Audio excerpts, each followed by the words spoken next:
Dëmtimi i vazhdueshëm i parmakëve në bypass të Shkodrës vjen të mbetet një problematikë të shqetësuese, pavarësisht zëvendësimit të herpashershëm të parmakëve. Këto dëmtime vazhdojnë të ndodhin. Shpeshherë barriera dëmtohen për shkak të personave të papërgjegjshëm, por edhe nga aksidente të shumta që ndodhin gjatë natës në këtë zonë, si shkak i shpejtësisë së lartë me të cilin lëvizin drejtuesit e automjeteve. Kalimtarët thonë se kjo ndodh edhe si pasojë e mungesës së mirëmbajtjes nga institucionet përkatëse. Për të parandaluar dëmtime të mëtejshme, ata thonë se një zgjidhje efektive do të ishte vendosja e kamerave në këtë zonë. Për shpejtësi sonë që më thonë se shqitëve që si kanë prej. Për këtë punë, diqa o me vu kamera, me vu diqa duhet se zban, me monitoru. Policia ka lënë, por kur bëhen natën, do një fije mirëmatje ma tepër, se atë gjëna më prishkja.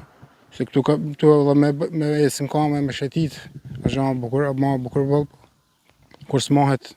Por këta premje që i ka në rrugë, se që si për të zotë një atë, e keni gati me e pa. Ka të zënë shemët, karamboli ka prish, janë të 7 vjetë që nuk i zëvendësan kushta mëlljet.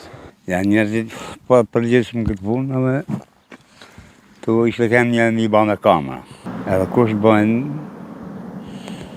në gjobit ose në ligjë, mo. Kishe kënë në një njenë.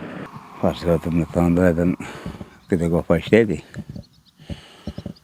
Njëni kur është në të manë zëbën. Lëvizja e këmbësorëve apo përdoruesve të biçikletave është e pasigurt si pasojë e këtij fenomeni, ndaj është e nevojshme të merren masa të duhura për të garantuar sigurinë e tyre, por edhe mirëmbajtjen e kësaj zone.